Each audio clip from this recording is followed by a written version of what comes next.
Pa, anong sekreto paghanap kay Agumon? Oo, maagom ka na. Dahil ka pa nga ni, tuli, mahanap ka ng agumo. Ara mo boy, ang paghanap kay agumo, dahil man ang pighahanap. Kusa namin naabot boy. Muna ang paghanap kay agumo nun niya, medyo dipisil na.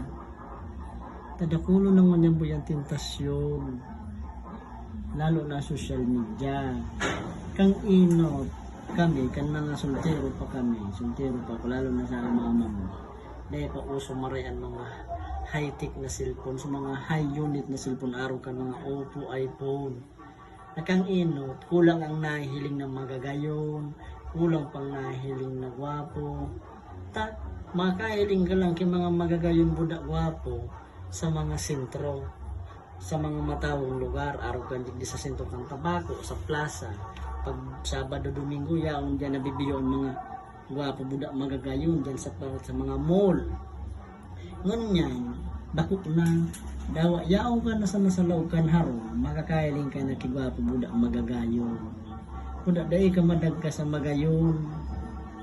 Taang magayon, dakol na ka na nagkinabang. Yo, yan ang tandaan mo.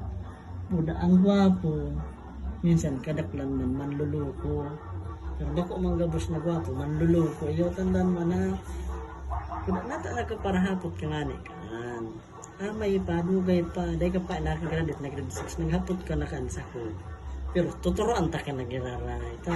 Ngani sa mga inagihan ko, dahil mo na pag-agihan. Ang inagihan ko, matunog. Dahil man ako chinilas kang inot, kaya matunog. Iyo,